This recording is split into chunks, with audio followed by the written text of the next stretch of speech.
خلیل جب کعبہ بنا رہے تھے تو جنگل بیابان تھا، سنسان تھا، ویران تھا، دور دراز تک آبادی کی نشان نہیں تھا۔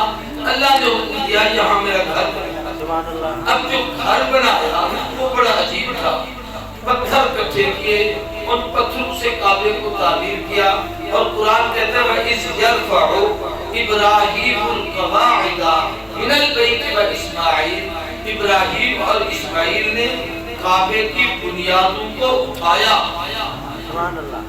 سوال آپ سے ہے کہ بنیاد کھودی جاتی ہے یا اٹھائی جاتی ہے؟ کھودی جاتی ہے بنیاد، سارے بولو کھودی جاتی ہے۔ قرآن نے کھودنے کا ذکر نہیں کیا کہ خلیل نے کھودی، یرفع اوپر کی، اس سے پتہ چلتا ہے یہ کعبہ کہیں پہلے سے تھا، اس لیے حضور نے فرمایا اول الارض بھی کعبہ ہے، کہ سب سے پہلے آج جہاں کعبہ ہے اس جگہ اللہ نے نور کی تجلی ڈالی تھی، پھر وہیں سے زمین کو پوری کو کھینچا گیا، تو چاروں طرف پوری کائنات ہے، درمیان میں اللہ نے اس کعبے کو بنایا ہے۔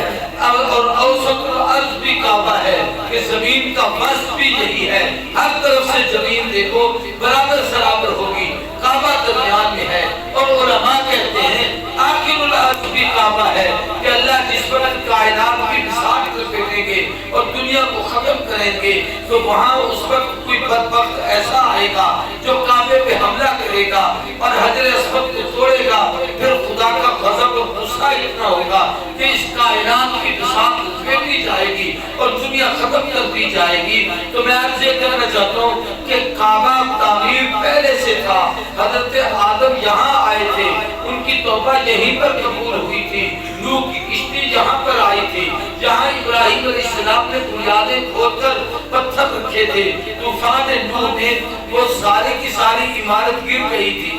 جب عمارت گرتی ہے تو بنیادیں پڑی رہتی ہیں، اوپر عمارت گرتی ہے۔ جب خلیل نے کعبہ بنایا تو ان بنیادوں پر اس عمارت کو اٹھایا ہے، کھودا نہیں، اس لیے رب نے یرفع ابراہیم القواعد کا ذکر کیا ہے، کعبے کی بنیاد کو کھودنے کا ذکر کیا۔ سبحان اللہ۔